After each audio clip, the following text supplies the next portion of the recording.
പക്ഷെ അതിന്റെ കണ്ടന്റിന്റെ എക്സ്പ്ലനേഷൻ അതെ അതെ ഈ പറഞ്ഞ ലോജിക്കൽ അപ്ലിക്കേഷനിലാണ്. ഞാൻ അപ്പം തന്നെ അപ്പോയിന്റ്മെന്റ് ലെറ്ററും കൊടുത്ത് ഓനോട് എത്തി. ഞാൻ ചോദിച്ചു നിങ്ങൾ എങ്ങനെ പിരിയാന്ന് ചോദിച്ചു. അപ്പൊ പിരിയേ എന്ന് ചോദിച്ചു. നിങ്ങൾ എങ്ങനെ പിരിയുമ്പോ എന്താ ചെയ്യാ? പിരിയൂല.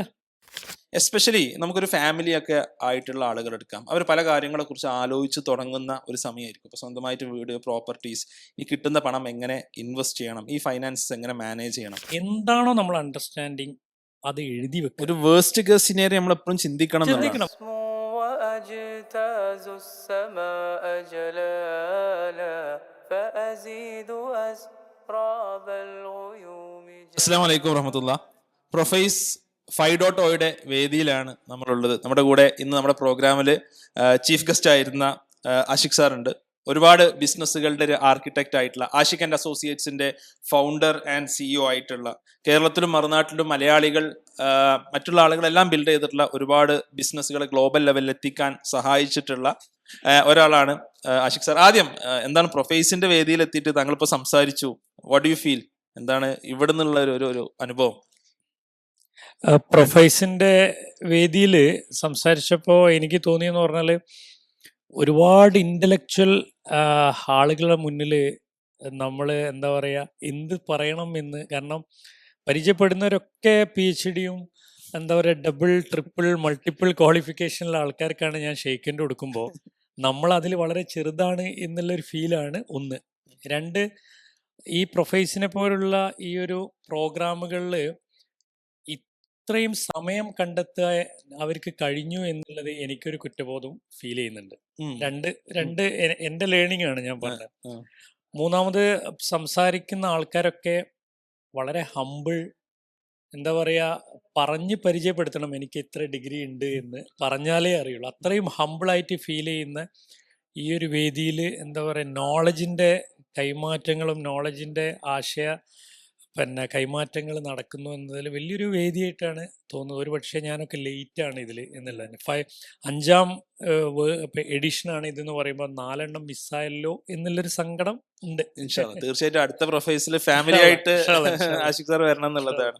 റൈറ്റ്, നമുക്ക് നമ്മുടെ ഇന്നത്തെ ഒരു ഡിസ്കഷനില് നമ്മുടെ മുമ്പിൽ ഇരിക്കുന്നത് പ്രൊഫഷണൽസ് ആണ്.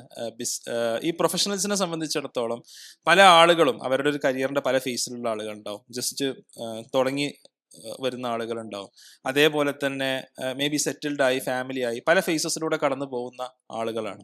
എസ്പെഷ്യലി നമുക്കൊരു ഫാമിലി ഒക്കെ ആയിട്ടുള്ള ആളുകൾ എടുക്കാം. അവർ പല കാര്യങ്ങളെ കുറിച്ച് ആലോചിച്ച് തുടങ്ങുന്ന ഒരു സമയമായിരിക്കും. ഇപ്പൊ സ്വന്തമായിട്ട് വീട്, പ്രോപ്പർട്ടീസ്, ഈ കിട്ടുന്ന പണം എങ്ങനെ ഇൻവെസ്റ്റ് ചെയ്യണം, ഈ ഫൈനാൻസസ് എങ്ങനെ മാനേജ് ചെയ്യണം. അപ്പൊ താങ്കളുടെ അടുത്ത് വരുന്ന ആളുകളിൽ ഇതിലൊരു ലാക്ക് ഓഫ് അവയർനെസ് ഉണ്ടോ? എങ്ങനെയാണ് ഈ ഒരു ഫേസിനെ നമ്മൾ ഒന്ന് പ്ലാൻ ചെയ്യേണ്ടത്? ആക്ച്വലി ഒരു ഫാമിലി, ഒരു ഫൈനാൻസസ് പ്ലാൻ ചെയ്യേണ്ടത് എങ്ങനെയാണെന്നുള്ളതാണ്. ഈ പലപ്പോഴും നമ്മളെ പ്രൊഫഷണൽസ്, ഞാൻ നേരത്തെ പറഞ്ഞ ഭയങ്കര ഇന്റലക്ച്വൽ ആണെങ്കിൽ പോലും ഫിനാൻസ് സൈഡ് എത്തുമ്പോൾ ഭയങ്കര ഫിയർ ഫീൽ ചെയ്യുന്നുണ്ട് പലരും. ഇപ്പോൾ ഡോക്ടേഴ്സൊക്കെ തന്നെ, ഇപ്പം എന്നോട് ഇൻട്രാക്ട് ചെയ്യുന്ന ഡോക്ടേഴ്സൊക്കെ തന്നെ ഫിനാൻസിൻ്റെ സൈഡും എനിക്കറിയില്ല, അത് എന്താ പറയുക, ഒരു പേടിക്കുന്ന ഏരിയ ആയിട്ടാണ് കാണുന്നത്. ഈ പേടിക്കുന്ന ആള് പല അബദ്ധത്തിലും പോയി ചാടുന്ന ഒരുപാട് അനുഭവം നമുക്ക് ഷെയർ ചെയ്യുന്നുണ്ട്. പക്ഷെ ഫിനാൻസ് ശരിക്കും സിമ്പിളാണ്. നമ്മൾ ലോജിക്കലി മൈൻഡ് അപ്ലൈ ചെയ്ത് കഴിഞ്ഞാൽ കിട്ടുന്ന ഒരു കാര്യം തന്നെയാണ്. ഉദാഹരണത്തിന് ഒരു ലൈഫ് സെറ്റിൽ ചെയ്യാൻ ആഗ്രഹിക്കുന്ന ആൾക്കാർ, അല്ലെങ്കിൽ നമ്മളെ പ്രൊഫഷണൽ ലൈഫിൽ നിന്ന് കിട്ടുന്ന ഏണിങ്സിനെ മറ്റൊരു ബിസിനസ്സിലേക്കോ മറ്റൊരു ഇൻവെസ്റ്റ്മെൻറ്റിലേക്കോ പോകുമ്പോൾ അത് പ്രോപ്പറായിട്ട് ഒരു പഠിക്കാതെ, നമ്മളെല്ലാ നോളജും നമ്മൾക്കുണ്ടെങ്കിൽ ആ ഒരു സെഗ്മെൻറ്റ് പഠിക്കാതെ ഓഫറുകളിൽ വീണു പോകുന്ന ഒരു കാഴ്ച ഒരുപാട് എക്സാമ്പിൾ നമ്മളെ അടുത്തുണ്ട്. പല ബിസിനസ്സിനും നേരത്തെ നമ്മൾ ചർച്ച ചെയ്ത പ്രകാരം ഒരു ബിസിനസ്സിൻ്റെ വയബിലിറ്റി എന്ന് പറഞ്ഞാൽ ഒരു സസ്റ്റൈനബിൾ പ്രോഫിറ്റാണ് എപ്പോഴും നമുക്ക് നോക്കേണ്ടത്. സസ്റ്റൈനബിൾ പ്രോഫിറ്റ് ഇല്ലാതെ ഒരു അട്രാക്റ്റീവ് പ്രോഫിറ്റ് എന്ന് പറയുന്നത്, ഇപ്പോൾ ഇന്ത്യയിലെ നമ്മൾ അൺലൈക്ക് അതർ കൺട്രീസ്, ഇന്ത്യയിലെ ഏത് ബിസിനസ് ആണെങ്കിലും ഒരു ഓർഗാനിക് ഗ്രോത്ത് ആണ്. ഈ ഓർഗാനിക് ഗ്രോത്തിൽ ഇൻവെസ്റ്റ് ചെയ്യലാണ് എപ്പോഴും സേഫ്. കാരണം രണ്ടാമത് എന്താ വെച്ചാൽ ഇപ്പോൾ ഇന്ത്യയുടെ ഒരു എക്കണോമിക് ക്ലൈമറ്റ് എടുത്തു കഴിഞ്ഞാൽ വാല്യൂ ക്രിയേറ്റ് ചെയ്യുന്നതാണ് പല ബിസിനസ്സുകളും, ലോങ് ടേമിൽ വാല്യൂ ക്രിയേറ്റ് ചെയ്യുന്നത്. അപ്പോൾ നമ്മളൊരു ഇമ്മീഡിയറ്റ് പ്രോഫിറ്റിൻ്റെ പിന്നിൽ ഓടുന്നതിന് പകരം ഒരു sustainable profit, sustainable organic growth ഉള്ള കമ്പനികളിൽ അല്ലെങ്കിൽ അത്തരത്തിലുള്ള ഇൻവെസ്റ്റ് കമ്പനി എന്നല്ല വോട്ടെവർ ഒരു പാർട്ണർഷിപ്പ് ആണെങ്കിലൊക്കെ തന്നെ പിന്നെ അത്തരത്തിലുള്ള ബിസിനസ്സിൽ ഇൻവെസ്റ്റ് ചെയ്യാണ് ഒന്ന്. രണ്ട്, നമ്മൾ പലപ്പോഴും ഇപ്പോൾ യങ് പ്രൊഫഷണൽസിന് എസ്പെഷ്യലി ടെക്കി പ്രൊഫഷണൽസ് അല്ലെങ്കിൽ ഒരു ഓൺടർപ്രണേഴ്സ് പിന്നെ ടെക്നോളജി റിലേറ്റഡ് അല്ലെങ്കിൽ അത്തരത്തിലുള്ള ഒരു സ്റ്റാർട്ടപ്പ്, ഇപ്പോൾ നമ്മൾ പറഞ്ഞ സ്റ്റാർട്ടപ്പ് പിന്നെ പ്രൊഫഷണൽസ് അല്ലെങ്കിൽ ഓൺടർപ്രണേഴ്സിന് ഏറ്റവും കൂടുതൽ അഡ്വൈസ് കൊടുക്കാനുള്ള ഫൗണ്ടേഴ്സ് ഡോക്യുമെന്റേഷൻ എന്ന് പറയുന്നത് ഭയങ്കര ഇമ്പോർട്ടൻ്റ് ആണ്. നമ്മൾ പലപ്പോഴും ഒരു ബിസിനസ് തുടങ്ങുമ്പോൾ തുടക്കത്തിൽ ഫ്രണ്ട്സ് നമ്മൾ തുടങ്ങുമ്പോൾ പലപ്പോഴും അതിൻ്റെ നെഗറ്റീവ് സൈഡ് നമ്മൾ ആലോചിക്കില്ല, അല്ലെങ്കിൽ പറയാൻ ആഗ്രഹിക്കില്ല. നമ്മളതിന് പലപ്പോഴും ഞാൻ യങ്സ്റ്റേഴ്സിനോട് പറയാം, നമ്മളൊരു ഹണിമൂൺ പീരീഡിൽ നെഗറ്റീവ് പറയില്ല. അപ്പോൾ പക്ഷേ ആ സമയത്ത് നെഗറ്റീവ്സുകൾ പറഞ്ഞ് അത് ഡോക്യുമെൻ്റ് ചെയ്ത് കഴിഞ്ഞാൽ അത് ഭയങ്കര സസ്റ്റൈനബിലിറ്റീൻ്റെ വലിയൊരു പലപ്പോഴും നിങ്ങൾ നോക്ക്, പല സ്റ്റാർട്ടപ്പുകളും ആവേശത്തിൽ തുടങ്ങി. ഞാൻ ഒരു പിന്നെ കഴിഞ്ഞ ട്രിവാൻഡ്രത്ത് നടന്ന ഗ്ലോബൽ ഹഡിൽസ് എന്ന് പറഞ്ഞിട്ട് സ്റ്റാർട്ടപ്പിൽ സ്പീക്കറായിട്ട് അതിൽ ഇൻട്രാക്റ്റീവില്, അതായത് ഇന്ത്യയിലെ സ്റ്റാർട്ടപ്പ് കമ്പനികളിലെ 85% ഫെയിലിയർ ആയി പോകുന്നുണ്ട്, അതായത് ഗ്രാജുവലി ഡൈ ചെയ്യുന്നുണ്ട്. അതിൽ 75% കോൺഫ്ലിക്റ്റ് ബിറ്റ്വീൻ ഫൗണ്ടേഴ്സ് ആണ്. അപ്പം ഈ കോൺഫ്ലിക്റ്റ് ബിറ്റ്വീൻ ഫൗണ്ടേഴ്സ്, റെസ്റ്റ് ഇതിന്റെ വയബിലിറ്റി പ്രോപ്പറായിട്ട് സ്റ്റഡി ചെയ്യാതെ തുടങ്ങുന്നത്. രണ്ടത്, ഈ കോൺഫ്ലിക്റ്റ് ഒഴിവാക്കാൻ നേരത്തെ പറഞ്ഞ പോലെ എന്താണോ നമ്മൾ അണ്ടർസ്റ്റാൻഡിങ് അത് എഴുതി വെക്കുക. ഒരു വേസ്റ്റ് കേസ് സിനാരിയോ നമ്മൾ എപ്പോഴും ചിന്തിക്കണം. വേസ്റ്റ്, ഇപ്പം ഞാൻ എൻ്റെ സുഹൃത്ത്, ഞാൻ നേരത്തെ പറഞ്ഞ എൻ്റെ പാർട്ട്ണർ ആഷിഖ് സമീർ ആയിരുന്നു. ഞങ്ങൾ ഫറൂഖ് കോളേജിൽ നിന്ന് തുടങ്ങുന്ന സമയത്ത് തന്നെ ഇറങ്ങുമ്പോൾ ഷമീർ കൃത്യമായിട്ട് എന്നോട് പറഞ്ഞിട്ട്, ഞാൻ 45-ാമത്തെ വയസ്സിൽ പൊളിറ്റിക്സിലേക്ക് പോവും. അത് ഞങ്ങൾ എഴുതി വെച്ചു. എഴുതി വെച്ചിട്ടില്ലായിരുന്നെങ്കിൽ ആ സമയത്ത് പൊളിറ്റിക്സ് ഞാനുമായിട്ട് കോൺഫ്ലിക്റ്റ് ആവുമായിരുന്നു. വളരെ കൃത്യമായിട്ട് അവൻ്റെ വിഷൻ. അപ്പം ഞാൻ പറയാം, നമ്മളെ വിഷൻ നമ്മൾ ഡോക്യുമെന്റ് ചെയ്യാം. വെറുതെ നമ്മൾ മിഷൻ ഒക്കെ പറഞ്ഞിട്ട് ബോർഡ് വെക്കുന്നതിന് പകരം റിയൽ വിഷൻ ഡോക്യുമെന്റ്, ആ വിഷനിലേക്കുള്ള എക്സിക്യൂഷൻ പാത്തുകൾ, ആ പാത്തുകളിലെ നെഗറ്റീവ്സും നമ്മൾ ഡോക്യുമെന്റ് ചെയ്യാം. ഈ ഡോക്യുമെന്റ് ചെയ്ത് എന്താ കുഴപ്പം? ഒരു കുഴപ്പമില്ല. ഇതിൽ നേരത്തെ ഞാൻ എൻ്റെ ഇതിൽ ഇനാഗുറൽ സ്പീച്ചിൽ പറഞ്ഞ പോലെ ഖുർആനിൽ തന്നെ പറയുന്നുണ്ട്, എവ്രിതിങ് ഷുഡ് ബി ഡോക്യുമെന്റ്. കടം വാങ്ങുകയാണെങ്കിൽ ഡോക്യുമെന്റ് ചെയ്താൽ കോൺഫ്ലിക്റ്റുകൾ ഒഴിവാക്കാനും ഫെയർനെസ്സും എത്തിക്കൽ ഒരുപാട് ഗുണമുണ്ട്. അപ്പം അതിന് നിയമമുണ്ട്, കോൺട്രാക്ട് ആക്ട് ഉണ്ട്. അപ്പോൾ കോൺട്രാക്ട് ആക്ട് പോലെ എഴുതി വെച്ച് കഴിഞ്ഞാൽ നമുക്കതിൽ എന്തും എഴുതാം. അപ്പം അതെങ്ങനെ എഴുതുക എന്ന് ഞാൻ എൻ്റെ ഒരു പിന്നെ ഇപ്പോൾ കഴിഞ്ഞ മാസം വന്ന വളരെ NIT പഠിച്ച 2 കുട്ടികൾ, വളരെ യങ്സ്റ്റേഴ്സ്, അവരൊരു സ്റ്റാർട്ടപ്പ് കമ്പനി തുടങ്ങാൻ ഒക്കെ പറഞ്ഞു. ഞാൻ ചോദിച്ചു, നിങ്ങളെങ്ങനെ പിരിയാന്ന് ചോദിച്ചു. അപ്പോൾ എന്ന് ചോദിച്ചു, നിങ്ങളെങ്ങനെ പിരിയുമ്പോൾ എന്താ ചെയ്യുക? പിരിയൂല, കഴിഞ്ഞ വർഷം കേട്ടോ, പിരിയൂല എന്ന് പറഞ്ഞു. ഞാൻ പറഞ്ഞില്ല, പിരിയുന്ന എഴുതി വെച്ചോ. സാർ എന്താ പറയുന്നത്, ഞങ്ങൾ അതിനെക്കുറിച്ച് ആലോചിച്ചിട്ടില്ല. പക്ഷേ യു വോണ്ട് ബിലീവ്, കഴിഞ്ഞ വർഷമായിരുന്നു വന്നത്. കഴിഞ്ഞ ഈ ഡിസംബറിൽ അവരെൻ്റെ അടുത്ത് വന്നു. ഭയങ്കര കോൺഫ്ലിക്റ്റ്, ഭയങ്കര ഒരാൾ ഒഴിയുന്നു, എനിക്ക് വേറെ തുടങ്ങണം, പക്ഷേ ഇവർക്ക് എങ്ങനെ പിരിയണം എന്ന് അറിയില്ല. അപ്പം അന്ന് അതിൻ്റെ ഒരു പയ്യനോട്, അന്ന് സാറ് പറഞ്ഞിരുന്നു എങ്ങനെ പിരിയുമെന്ന് എഴുതി വെച്ചിരുന്നെങ്കിൽ, കാരണം ഇതിൻ്റെ അതിലൊരു പാർട്ട്ണർ വേറെ പോവുക, അപ്പോൾ അവന് പിരിയണം ഇത്ര എമൗണ്ട്. അപ്പം ഇത്തരത്തിലുള്ള ഒരു കാഴ്ചപ്പാട്, വിഷൻ, ആ വിഷൻ ഡോക്യുമെൻ്റ് ചെയ്യുക എന്നുള്ളതാണ് ഫസ്റ്റ് ആൻഡ് ഫോർമോസ്റ്റ് ഇതിൽ പങ്കെടുക്കുന്ന പ്രൊഫഷണൽസിനോട് പറയണ്ട. ഇതിൽ തന്നെ ഇനിയിപ്പോൾ നമ്മൾ ഇൻവെസ്റ്റ്മെന്റ്സ് പറയുമ്പോൾ നമ്മൾ സ്റ്റാർട്ടപ്സ് പറഞ്ഞു. ഇപ്പോൾ സ്റ്റാർട്ടപ്സ് എന്ന് പറഞ്ഞാൽ എന്തൊക്കെയാണ് ഈ പറഞ്ഞ പോലെ, ഫോർ വാട്ട് എവർ റീസൺസ് ഒരു 85% അല്ലെങ്കിൽ ഈവൻ 90% സ്റ്റാർട്ടപ്സ് പല കാരണങ്ങളാൽ ഫെയിൽ ആവുന്നു. പക്ഷെ നമ്മുടെ നാട്ടിലിപ്പോൾ ഒരു സ്റ്റാർട്ടപ്പ് വേവ് ഉണ്ട്. ഇപ്പം നമ്മൾ ഇൻവെസ്റ്റ്മെന്റ്സ് ഇൻ ജനറൽ നമ്മൾ നോക്കുകയാണെങ്കിൽ, ഒരാൾക്ക് വേണമെങ്കിൽ ഗോൾഡിൽ ഇൻവെസ്റ്റ് ചെയ്യാം, അല്ലെങ്കിൽ ഇപ്പോൾ ഹലാലായിട്ടുള്ള സ്റ്റോക്സ്, എത്തിക്കലായിട്ടുള്ള മ്യൂച്വൽ ഫണ്ട്സ്, അങ്ങനത്തെ കാര്യങ്ങൾ ഇൻവെസ്റ്റ് ചെയ്യാം, പ്രോപ്പർട്ടീസിൽ ഇൻവെസ്റ്റ് ചെയ്യാം, സ്റ്റാർട്ടപ്സിൽ ഇൻവെസ്റ്റ് ചെയ്യാം. ഇപ്പോൾ ആളുകൾ ഇതിൻ്റെ ഒരു ഈ പറഞ്ഞതുപോലെ, ഇപ്പോൾ നേരത്തെ സാർ പറഞ്ഞു, ഇപ്പോൾ പഠിക്കണം, അപ്പോൾ പഠിച്ചിട്ട് വേണം നമ്മളൊരു കാര്യം ചെയ്യാൻ. പഠിച്ചാലേ നമുക്ക് പേടി പോകുള്ളൂ. പലപ്പോഴും ഈ ഒരു റിസ്ക്, ഇപ്പോൾ സ്റ്റാർട്ടപ്സിൽ മേ ബി നമുക്ക് ചിലപ്പോൾ ഹൈ റിവാർഡ് കിട്ടാം, പക്ഷേ റിസ്ക് കൂടുതലാണ്. നേരെ മറിച്ച് ഒരു പ്രോപ്പർട്ടി ഒരു ഗോൾഡോ വാങ്ങിയിട്ടാൽ അത്രത്തോളം Asset based റിസ്ക് ഇല്ല, ഒരു അസറ്റ് ബേസ്ഡ് ആണ്. ഈ ഒരു കാര്യം ആൾക്കാർ മനസ്സിലാക്കാത്ത, എസ്പെഷ്യലി ഒരു സ്റ്റാർട്ടപ്പ് ഇൻവെസ്റ്റ്മെന്റ് ഒക്കെ പോകുമ്പോൾ ഇപ്പൊ എനിക്ക് തോന്നിയിട്ടുള്ള ഒരു കാര്യം, ഇപ്പോൾ സ്റ്റാർട്ടപ്സിൽ കുറെ വെഞ്ചർ ക്യാപിറ്റലിസ്റ്റ് അല്ലെങ്കിൽ പ്രൈവറ്റ് ഇക്വിറ്റി ഫോംസ് അല്ലെങ്കിൽ ആ രീതിയിലുള്ള HNIs ഒക്കെ ഇൻവെസ്റ്റ് ചെയ്യാതെ ഒരു പ്രൊഫഷണൽ, ഒരു നോർമൽ പ്രൊഫഷണൽ ഒരൊറ്റ സ്റ്റാർട്ടപ്പിൽ അല്ലെങ്കിൽ 2 സ്റ്റാർട്ടപ്പിൽ ഇൻവെസ്റ്റ് ചെയ്യുന്നതിനെ കുറിച്ച് എന്താണ് അഭിപ്രായം? അത് ഭയങ്കര ഒരു ഹൈ റിസ്ക് ആണെന്ന് തോന്നുന്നുണ്ട്. അതായത് ഇന്ത്യന്റെ ഒരു ഇപ്പോഴത്തെ ഒരു മൈൻഡ് സെറ്റ്, ഞാൻ നേരത്തെ പറഞ്ഞ യൂത്ത് ആണ് നാളത്തെ ഒരു വലിയൊരു ടാർഗറ്റ് ഓഡിയൻസ്. ഇപ്പോഴത്തെ യൂത്തിന്റെ പോസ്റ്റ് കോവിഡ് കാലഘട്ടത്തിൽ യൂത്തിന്റെ ഒരു മൈൻഡ് സെറ്റ് എന്ന് പറഞ്ഞാൽ സേവിങ് അല്ല. പണ്ടത്തെ ഒരു പ്രിൻസിപ്പിൾ ഉണ്ടായിരുന്നു, 50 നീഡ്സിന്, 30 വാണ്ട്സിന്, 20 സേവിങ്ങിന് പറഞ്ഞാൽ 50-30-20 റേഷ്യോ ഉണ്ട്. അത് പഴയ ഫോർമുല. ഇപ്പം ഈ സേവിങ് 20 ഇപ്പോൾ വളരെ കുറവാണ്. ആ 20 ഡിസയറിനാണ് ഉപയോഗിക്കുന്നത്. ഓക്കെ, മനസ്സിലായില്ലേ? അപ്പം യൂത്ത് ആണ് ടാർഗറ്റഡ്. അപ്പൊ സേവിങ് ഒരു അസറ്റ് ബേസ്ഡ് ഇൻവെസ്റ്റ്മെന്റ് എന്ന് പറയുന്ന കോൺസെപ്റ്റ് നിന്ന് യൂത്ത് കുറച്ച് മാറി തുടങ്ങിയിട്ടുണ്ട്. അതിന് പകരം കുറച്ച് റിസ്കി ഇൻവെസ്റ്റ്മെന്റ്, ഫ്യൂച്ചറുള്ള ഒരു സ്റ്റാർട്ടപ്പുകളിലും കുറച്ച് റിസ്ക് ഉള്ള, പക്ഷെ അതേസമയം അവിടെ നമ്മൾ ആ തരത്തിലുള്ള ഇൻവെസ്റ്റ്മെന്റ് ആയി മാറിയിട്ടുണ്ട്. പക്ഷെ അവിടെ ശ്രദ്ധിക്കേണ്ടത്, whoever is going to invest, he should study or do market research. അതായത് നമുക്ക് വേണ്ടിയിട്ട് റിസർച്ച് എടുത്ത് അവരെ മാത്രം വിശ്വസിച്ചിട്ട് അവരെ മാത്രം ഇപ്പം നമ്മളെ പോലെ പ്രൊഫഷണൽസിനെ ഏൽപ്പിക്കുന്നുണ്ട്. ഓക്കെ, ഞാൻ ഏൽപ്പിക്കുന്നവരോട് ഞങ്ങളൊരു മാർക്കറ്റ് റിസർച്ച് ഡോക്യുമെന്റ് തരും, നമ്മൾ സ്റ്റഡി ചെയ്ത്. പക്ഷെ നിങ്ങളെ ഭാഗത്തുനിന്നും പഠിക്കണം, അപ്പോഴേ അതിൻ്റെ കറക്റ്റ് ആവുള്ളൂ. അപ്പം അത് ശരിക്കും പഠിച്ചു കഴിഞ്ഞാൽ ഇപ്പോൾ ഇന്ത്യൻ്റെ ഒരു ഞാൻ നേരത്തെ പറഞ്ഞ പോലെ ഈ GDP കോൺട്രിബ്യൂഷൻ നമ്മളെപ്പോഴും വാട്ട് ഈസ് ദ ഫ്യൂച്ചർ എന്ന് ചോദിക്കുമ്പോൾ, ഈ ഫ്യൂച്ചറിനെ പ്രെഡിക്റ്റ് ചെയ്യാൻ എപ്പോഴും നല്ലത് ബേസിക് ഡാറ്റനെ വെച്ചിട്ട് കണക്ട് ചെയ്യലാണ്.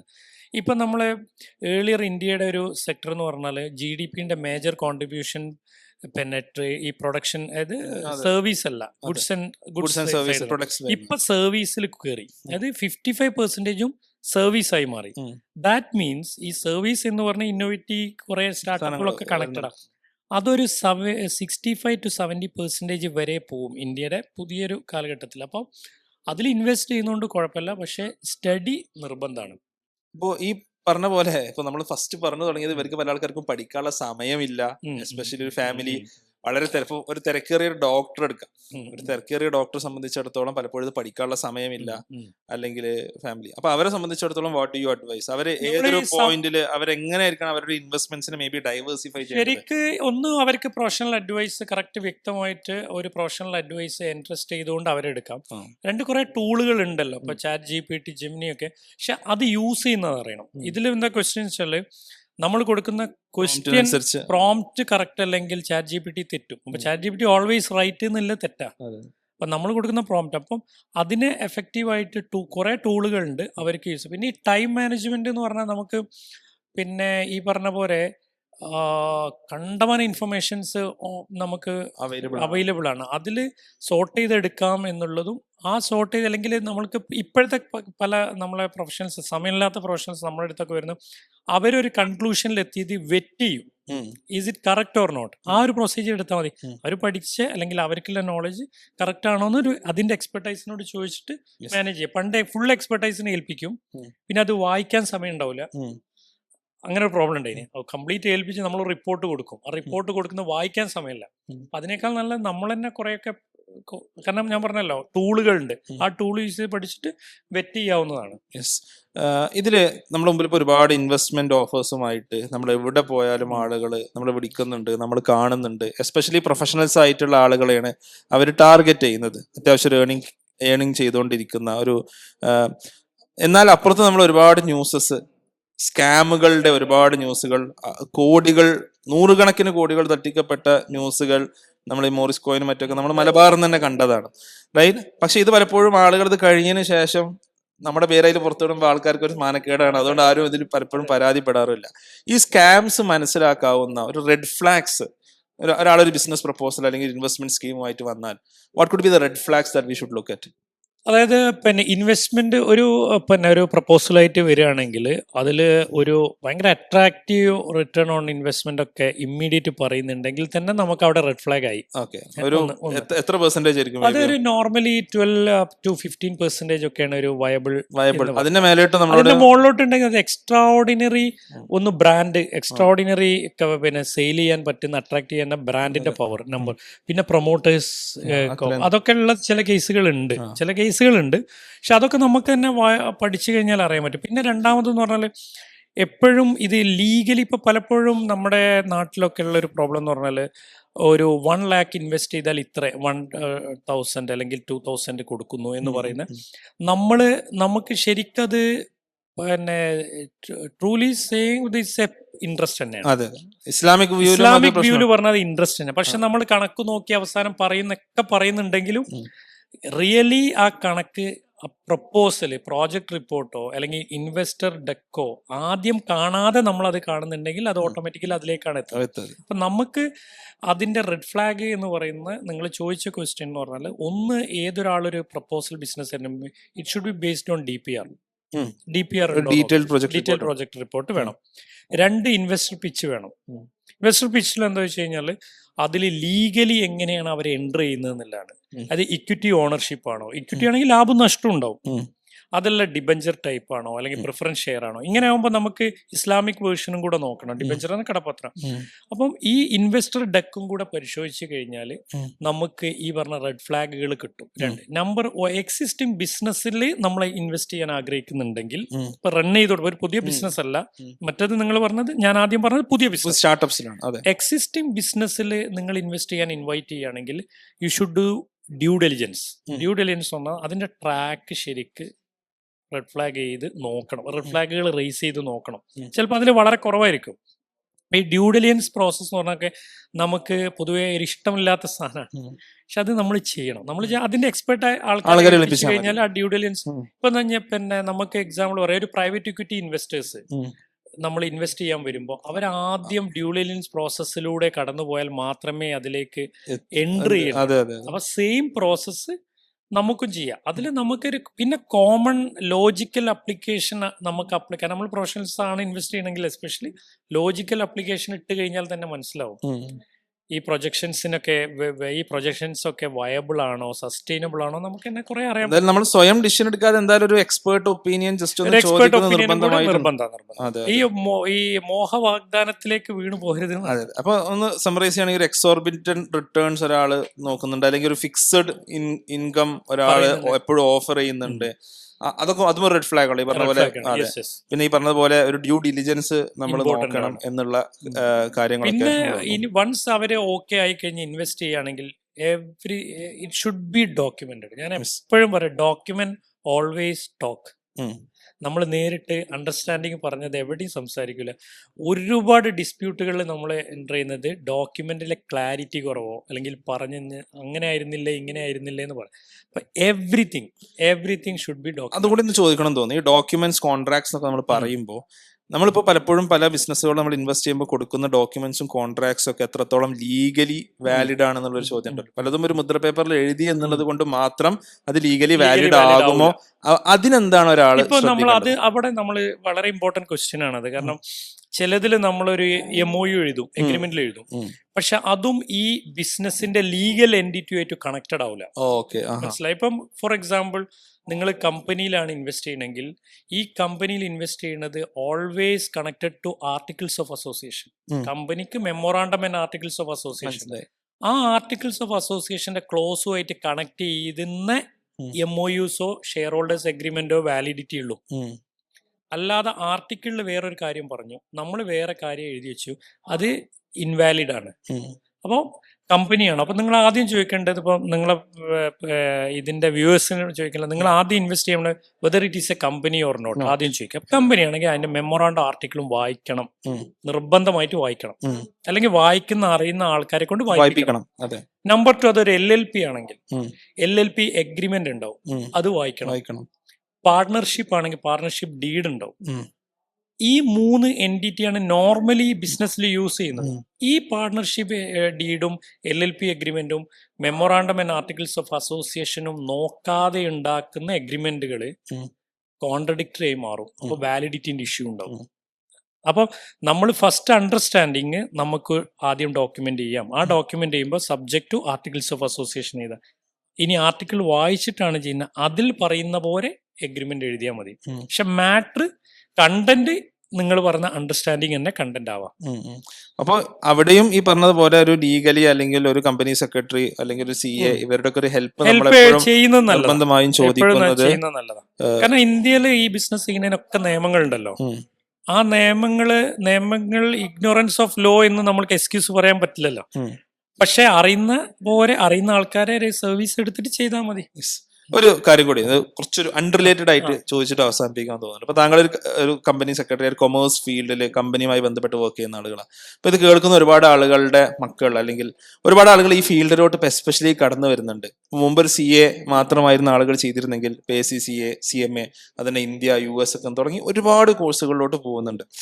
അപ്പോൾ മേ ബി ഇത്തരം കോഴ്സുകളൊക്കെ നോക്കുന്ന ആളുകളോട് like how do you see the opportunities ahead, ഇതിൽ ശ്രദ്ധിക്കേണ്ട കാര്യങ്ങൾ കൂടി ഒന്ന് മേ ബി താങ്കളുടെ ഒരു പ്രൊഫഷണൽ എക്സ്പീരിയൻസ് വെച്ചൊന്ന് പറയാം. നമ്മളെ ഇപ്പൊ നമ്മൾക്ക് തുടക്കത്തിൽ ഡോക്ടേഴ്സ് എഞ്ചിനീയേഴ്സ് മാത്രം ഉണ്ടായിരുന്ന കാലത്ത് ഇപ്പൊ കാലിക്കറ്റിൽ തന്നെ എടുത്തു നോക്കിയാൽ ഏറ്റവും കൂടുതൽ ഹോർഡിംഗ് ബോർഡ്സ് ഉള്ളത് കൊമേഴ്സ് പ്രൊഫഷണൽസിനെ അട്രാക്ട് ചെയ്യുന്നതാണ്. ശരിക്ക് ആ ഒരു കൊമേഴ്സിന്റെ നമുക്ക് പലപ്പോഴും 4th ഗ്രൂപ്പ് ആയിരുന്നല്ലോ, 4ാമത്തെ ഗ്രൂപ്പ് ആയിരുന്നു, 1, 2, 3 കഴിഞ്ഞിട്ട്. പക്ഷെ അതിന്റെ ഇമ്പോർട്ടൻസ് ഭയങ്കരമായിട്ട് കൂടി. കാരണം ഈ ഏത് പ്രൊഫഷണൽസിനും, അത് ഡോക്ടേഴ്സ് ആവട്ടെ, ഇപ്പൊ ഡോക്ടർ ഒരു ക്ലിനിക് അവിടെ ഒരു കൊമേഴ്സ് ഉണ്ട് അല്ലേ, ടീച്ചിങ് ആണെങ്കിൽ കൊമേഴ്സ് ഉണ്ട്. ഇപ്പൊ ടീച്ചേഴ്സിന്റെ ഒക്കെ ട്രെൻഡ് മാറ്റി നമ്മൾ ടെക് കമ്പനികൾ ടീച്ചേഴ്സിന്റെ. അപ്പൊ ഈ കൊമേഴ്സ് ഫ്യൂച്ചർ നല്ല അടിപൊളി, എന്താ പറയാ, കൂടുതൽ സ്റ്റാർട്ടപ്പുകൾ വന്നുകൊണ്ട് ഒരുപാട് സാധ്യത. ഇപ്പൊ അക്കൗണ്ടന്റ്മാരെ ക്വാളിഫിക്കേഷൻ പണ്ട് BCom മതി എന്ന് പറയുന്നിടത്ത് ഇപ്പൊ CA ഇന്റർ അല്ലെങ്കിൽ ഫൈനൽ അല്ലെങ്കിൽ ACCA കഴിഞ്ഞവരെ ഇപ്പൊ എല്ലാവർക്കും നല്ല ജോബ് കിട്ടും. എസ്പെഷ്യലി ഇന്ത്യയിലേക്ക് മൾട്ടിനാഷണൽ കമ്പനികൾ ഇന്ത്യയിലേക്ക് വരുന്നത് കൊണ്ട് തന്നെ ഇന്ത്യയിൽ കൊമേഴ്സ് പ്രൊഫഷണൽസിന് ഭയങ്കര കൂടുതൽ. നമ്പർ 2, ഡിഗ്രി ഈ പറഞ്ഞ CA or CS or ACCA CMA കിട്ടിയതുകൊണ്ട് മാത്രമല്ല, എൻ്റെ ഉപദേശം എന്താ വെച്ചാൽ നമ്മളെ ഇന്റേണൽ സ്കില്ല് ഭയങ്കര ഇമ്പോർട്ടൻ്റ് ആണ്. ഇന്റർപേഴ്സണൽ സ്കില്ലും ഭയങ്കര ഇമ്പോർട്ടൻ്റ് ആണ്. നമുക്ക് നമ്മളെ പ്രൊഫഷനെ സെയിൽ ചെയ്യാൻ പറ്റണം, അതായത് നമുക്ക് സെയിൽ ചെയ്യാൻ പറ്റണം. എനിക്ക് 3 ക്വാളിഫിക്കേഷൻ ഉണ്ട്, പക്ഷെ എനിക്ക് എക്സ്പ്രസ് ചെയ്യാൻ പറ്റുന്നില്ല, അല്ലെങ്കിൽ അത് കമ്മ്യൂണിക്കേറ്റ് ചെയ്യാൻ പറ്റുന്നില്ല. നമ്മൾ ഓപ്പോസിറ്റ് നമ്മളെ ആരാണോ നമ്മളെ ടാർഗറ്റ് ഓഡിയൻസ്, കസ്റ്റമേഴ്സ്, അവരോട് നമ്മളെ ഈ പ്രോപ്പർ നോളജ് കമ്മ്യൂണിക്കേറ്റ് ചെയ്യാൻ പറ്റുന്നില്ലെങ്കിൽ അത് 0 വാല്യൂ. ആ കമ്മ്യൂണിക്കേഷനിൽ നമ്മളെ ഇന്റർപേഴ്സണൽ സ്കില്ലും ലോജിക്കൽ അപ്ലിക്കേഷൻ. ഞാൻ എപ്പോഴും എൻ്റെ ട്രെയിനിങ് എടുക്കുന്ന ആർട്ടിക്കിൾസിനോട് പറയുന്നത്, നിങ്ങൾ ഏത് സബ്ജക്റ്റ് ഇപ്പം നമ്മളെ ഫിനാൻഷ്യൽ മാനേജ്മെന്റ് എടുത്താൽ അതിൽ കുറേ റേഷ്യോസ് പഠിക്കുന്നത്. അപ്പോൾ ഈ റേഷ്യോ എന്തിനു വേണ്ടി എന്ന് ആദ്യം ചിന്തിക്കണം. ഒരു കമ്പനിയിലെ നിയമത്തിലെ ഏതെങ്കിലും ഒരു സെക്ഷൻ എടുക്കുമ്പോൾ ആ സെക്ഷൻ എന്തിനു വേണ്ടി ആദ്യം ചിന്തിച്ചിട്ട് പഠിക്കുകയാണെങ്കിൽ നമ്മൾ അതിനെ കമ്മ്യൂണിക്കേറ്റ് ചെയ്യാൻ നന്നായിട്ട് പറ്റും. അപ്പൊ ആ കമ്മ്യൂണിക്കേഷൻ ഡെലിവറിയും കൂടെ ഉള്ള കൊമേഴ്സ് പ്രൊഫഷണൽസിന് ഹ്യൂജ് സ്കോപ്പാണ്. സോഫ്റ്റ് സ്കിൽസ് വേണം, ഈ പറഞ്ഞ പോലെ ലോജിക്കൽ തിങ്കിങ്. സോഫ്റ്റ് സ്കിൽ നിർബന്ധമായിട്ട് അത് എന്താ പറയാ ബേസിക് ആണ്. പക്ഷെ ലോജിക്കൽ അപ്ലിക്കേഷൻ എന്ന് പറയുന്ന സ്കില്ല് ഡെവലപ്പ്. ഈ ഒരു മുമ്പൊക്കെ നമ്മളിപ്പോ എഞ്ചിനീയറിംഗ് മെഡിസിനോട്ടൊക്കെ ട്രെൻഡ് പോലെ ഇപ്പൊ CA അല്ലെങ്കിൽ ACCA ഇതിലോട്ടൊക്കെ എസ്പെഷ്യലി എനിക്ക് തോന്നുന്നു ACCA CMA കുറച്ച് എളുപ്പമാണ് ഒരു ഇതില് ഇത് വരുന്നുണ്ട്. ആ ഒരു ട്രെൻഡിനെ താങ്കൾ എങ്ങനെയാണ് കാണുന്നത്? നല്ല ഇപ്പോ ഞാൻ ഇന്നലെ ഒരു എക്സാമ്പിൾ പറഞ്ഞാല്, കഴിഞ്ഞ മാസം നമ്മളെ ഓഫീസിൽ ഒരുപാട് സ്റ്റാഫ് ഉണ്ട്, പക്ഷെ അവിടെ ഇരിക്കാൻ സ്ഥലമല്ല. പക്ഷെ ഒരു CAക്ക് പഠിക്കുന്ന പയ്യന് കണ്ടിന്യൂസ് ആയിട്ട് നമ്മളെ ഓഫീസിന്റെ ലക്ഷ്യയിൽ പഠിക്കുന്ന കയറിയിട്ട് ജസ്റ്റ് +2 കഴിഞ്ഞ് തുടങ്ങിയിട്ട് എനിക്ക് ഇവിടെ വർക്ക് ചെയ്യാൻ ട്രെയിനിങ്. അപ്പൊ ഞാൻ ഒഴിവാക്കാൻ വേണ്ടിയിട്ട് അവന് ഒരു ഫിസിക്സ് വാലന്റെ നമ്മൾ തന്നെ ചെയ്താണ്, IPO സൈലം ഫിസിക്സ് വാലന്റെ, അതിന്റെ റെഡറിങ് പ്രോസ്പെക്ടസ് പഠിച്ചിട്ട് വാല്യുവേഷന്റെ അവന്റെ സമ്മറി പ്രസന്റ് ചെയ്യാൻ 7 ദിവസം കൊണ്ട് തരാൻ പറഞ്ഞു. അപ്പൊ ഒരിക്കലും ഞാൻ എക്സ്പെക്ട് ചെയ്യുന്നത് ആ പയ്യൻ കഴിയില്ല എന്നാ. 2 പയ്യന്മാർ വന്നു, അത് 4 ദിവസം കൊണ്ട് അവന് PPT പ്രസന്റ് ചെയ്ത്. ഇന്നലെ അവൻ പ്രസന്റേഷന് വന്ന് ഞാൻ പ്രസന്റ് ചെയ്തപ്പോൾ അത്ഭുതമായിട്ട് തോന്നുകയാണ്. ഇവൻ ആ കണ്ടന്റ് കണ്ടന്റ് അവിടുന്ന് ഇവിടുന്നൊക്കെ എടുത്ത് പക്ഷെ അതിന്റെ കണ്ടന്റിന്റെ എക്സ്പ്ലനേഷൻ അതെ അതെ ഈ പറഞ്ഞ ലോജിക്കൽ അപ്ലിക്കേഷനിലാണ്. ഞാൻ അപ്പം തന്നെ അപ്പോയിന്റ്മെന്റ് ലെറ്ററും കൊടുത്ത് അവനോട് ഇരുത്തി ഇതിന്റെ റിസർച്ച് അസിസ്റ്റന്റ് ആയിട്ട്. കാരണം അത്രയ്ക്ക് ലോജിക്കൽ അപ്ലിക്കേഷൻ കൊടുത്തിട്ടുണ്ട്. അപ്പോൾ ഈ നിങ്ങൾ ചോദിച്ച ക്വസ്റ്റ്യന് സ്കോപ്പല്ലേ ചോദിച്ചത്? അതെ അതെ. ഐ മീൻ ഇത്രയധികം ആളുകൾ വരുന്നിടത്ത് നിങ്ങൾ ഈ ആളുകൾ വരുന്നിടത്ത് സ്വാഭാവികമായിട്ടും ഒന്ന് റൈറ്റ് കാൻഡിഡേറ്റ് അതിൽ വരിക എന്നുള്ളതാണ്. എഞ്ചിനീയറിംഗിന് സംഭവിച്ചു, എഞ്ചിനീയറിംഗ് സ്കോപ്പ് കുറഞ്ഞിട്ടില്ല ഞാൻ വിശ്വസിക്കുന്നു. അതെ അതെ അതെ. എല്ലാവരും എഞ്ചിനീയറിലേക്ക്. അതാണ് ഞാൻ ചോദിച്ചത്. ഈ റൈറ്റ് കാൻഡിഡേറ്റ് വരുന്നെങ്കിൽ കൊമേഴ്സിൽ ഈ പറഞ്ഞ കമ്മ്യൂണിക്കേഷൻ ചെയ്യാൻ കഴിവുള്ള കാൻഡിഡേറ്റ്, എക്സ്പ്രസ് ചെയ്യാൻ കഴിവുള്ള കാൻഡിഡേറ്റ് വന്നാൽ അതിന്റെ സ്കോപ്പ് കൂടിക്കൊണ്ടേയിരിക്കും. എനിക്ക് തോന്നിയിട്ടുള്ള ഒരു കാര്യമാണ്. കാരണം ഈ പറഞ്ഞ പോലെ മുമ്പ് ഇപ്പോ നമ്മൾ ലോ മനസ്സിലാക്കണം എന്നുണ്ടെങ്കിൽ നമ്മളൊരു എക്സ്പേർട്ട് ആയിട്ടുള്ള ആളത്ത് പോകണം. ഒരു അഡ്വക്കേറ്റ് ആണെന്നുണ്ടെങ്കിൽ അയാളൊരു 1950s മുതലുള്ള സുപ്രീം കോർട്ട് കാര്യങ്ങൾ ഫുള്ള് വായിക്കണം. പക്ഷെ ഇന്നത്തെ കാലത്ത് നമ്മൾ ചാറ്റ് ജിപിടിയോട് ജെമിനിയോട് ചോദിച്ചാൽ ഈ പറഞ്ഞ കാര്യങ്ങളൊക്കെ നമുക്ക് പിൻ പോയിന്റ് ചെയ്ത് കിട്ടും. പക്ഷെ ഇതെങ്ങനെ മേ ബി ഒരു ലീഗൽ, ഒരു കോംപ്ലക്സ് ആയിട്ടുള്ള ലീഗൽ പ്രോസസ്സ് വരുമ്പോൾ അതെങ്ങനെ നെഗോഷിയേറ്റ് ചെയ്യുന്നു എന്നുള്ളതായിരിക്കും നെക്സ്റ്റ് ലെവൽ ഒരു അഡ്വക്കേറ്റിന്. അതേപോലെ തന്നെ ഒരു ഫൈനാൻഷ്യൽ കണ്ടീഷൻ, ഒരു പ്രോബ്ലം, ഒരു കോംപ്ലക്സ് ആയിട്ടുള്ള സംഭവം വരുമ്പോൾ അതെങ്ങനെ നാവിഗേറ്റ് ചെയ്യുന്നു, അതിനെങ്ങനെ സൊല്യൂഷൻ കാണുന്നു, അതിൽ സ്റ്റേക്ക് ഹോൾഡേഴ്സിനോട് എങ്ങനെ സംസാരിക്കും എന്നുള്ളതായിരിക്കും ഇന്നത്തെ കാലത്ത്. പറഞ്ഞ നോളജ് ഡാറ്റ കിട്ടാൻ ഈ ഡാറ്റയിൽ നിന്ന് ഏതെടുത്തിട്ട് പ്രയോഗിക്കണം എന്ന് അറിയണമെങ്കിൽ ഈ ലോജിക്കൽ അപ്ലിക്കേഷൻ. അപ്പൊ ഈ പ്രൊഫഷണൽസ് ഒക്കെ ഇപ്പൊ ഞാൻ കാലിക്കറ്റിൽ പ്രാക്ടീസിങ് തുടങ്ങുമ്പോൾ എന്നോട് എല്ലാവരും പറഞ്ഞാണ് സക്സസ് ആവൂല കാലിക്കറ്റ് എന്ന്. അതായത് കാലിക്കറ്റ് മാർക്കറ്റ് അത്ര ഇല്ല എന്ന് പറഞ്ഞിരുന്നു.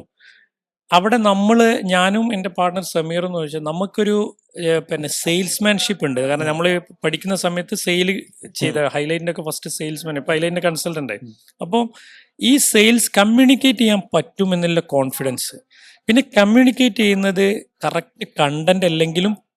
അപ്പൊ കണ്ടന്റ് നമ്മൾ ഇപ്പൊ ഒരു 100 ഡാറ്റ ഉണ്ടെങ്കിൽ അതിൽ ഒന്നെടുത്തിട്ടാ പ്രയോഗിക്കേണ്ടത്. അത് ഏതെടുക്കണം എന്നുള്ള ലോജിക്കലാണ് ഈ കൊമേഴ്സുകാർക്ക് വേണ്ടത്.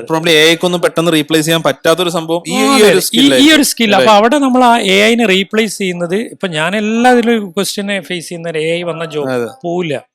ടിപ്പിക്കൽ ജോബ് ഈ അക്കൗണ്ടിങ് ഒക്കെ എന്ന് പറഞ്ഞാൽ ജസ്റ്റ് ഡാറ്റ അതൊക്കെ ചിലപ്പോൾ കുറെ. പക്ഷേ നമ്മൾ കമ്മ്യൂണിക്കേറ്റ് ചെയ്യണം, നമ്മളെ കൺക്ലൂഷൻ ആണ്. ഇപ്പൊ അഡ്വൈസേഴ്സ് അല്ലേ നമ്മൾ ഈ കൊമേഴ്സിൽ അഡ്വൈസർ. ഇപ്പൊ നിങ്ങൾ ഒരു ഡോക്ടേഴ്സ് ആണെങ്കിൽ നിങ്ങൾ ഞാനൊരു ഹോസ്പിറ്റൽ പ്രൊജക്ട് കോഴിക്കോട് ഒരു വലിയ ഹോസ്പിറ്റൽ വരുന്നുണ്ട് ഇനി, അതിന്റെ അഡ്വൈസറാ. എന്നെ അഡ്വൈസ് ഞാൻ ചോദിച്ചു what are you expecting from me എന്ന് പറഞ്ഞാൽ ചിലതിന്റെ ഫിനാൻഷ്യൽ വയബിലിറ്റി നിങ്ങൾ കൺക്ലൂഡ് ചെയ്യണം. അപ്പൊ നമ്മൾ അവിടെ അവർക്ക് 2 റെസ്പോൺസിബിലിറ്റിയാണ്. ഒരു എന്താ പറയാ, ഒരു വലിയൊരു കമ്മ്യൂണിറ്റി തന്നെ നമ്മൾ ഡിപ്പെൻഡ് ചെയ്തിട്ടുണ്ട്. അപ്പൊ നമുക്ക് ഈ സംസാരിക്കുന്ന അഡ്വൈസിന് ഒരുപാട് ഇമ്പാക്ട് ഉണ്ടാവും. അപ്പൊ നമ്മൾ കൂടുതൽ പഠിക്കും. അപ്പൊ അത് കമ്മ്യൂണിക്കേറ്റ് ചെയ്യുക, പഠിക്കുക, ലോജിക്ക് തന്നെ. ഓക്കെ, എനിക്ക് തോന്നുന്നു നമ്മള് ഒരുപാട് കാര്യങ്ങളുണ്ട്. നമ്മള് ഫൈനാൻസ്, പേഴ്സണൽ ഫൈനാൻസ് മാനേജ്മെന്റ്, ബിസിനസ്സുകൾ തുടങ്ങാൻ, സ്റ്റാർട്ടപ്സ് തുടങ്ങി ഒരു എഡ്യൂക്കേഷൻ, കൊമേഴ്സ് എഡ്യൂക്കേഷൻ വരെ നമ്മൾ എത്തി. എന്തായാലും നമ്മുടെ ഈ പ്രൊഫൈസിൽ വരാൻ എന്താ പറയാ, ഈ ഇൻവിറ്റേഷൻ സ്വീകരിച്ചതിലും അതേപോലെ തന്നെ ഇവിടെ ഒന്ന് സംസാരിച്ചതിലും നമ്മുടെ ഈ ഒരു കോൺവെർസേഷനൊക്കെ താങ്കളോട് വലിയൊരു നന്ദി പറയണം. പഠിച്ചവൻ അള്ളാഹു അർഹമായിട്ടുള്ള പ്രതിഫലം നൽകി അനുഗ്രഹിക്കട്ടെ. ഇനിയും താങ്കളുടെ പ്രൊഫഷനിൽ ഒരുപാട് ശോഭിക്കാൻ താങ്കൾക്ക് സാധിക്കട്ടെ എന്ന് പ്രാർത്ഥിക്കുകയാണ്. അടുത്ത പ്രൊഫൈസുകളിലും നമ്മുടെ മറ്റു പ്രോഗ്രാംസിനും താങ്കളെ പ്രതീക്ഷിക്കുകയാണ്. ജസാക്കല്ലാഹ്. അസ്സലാമു അലൈക്കും.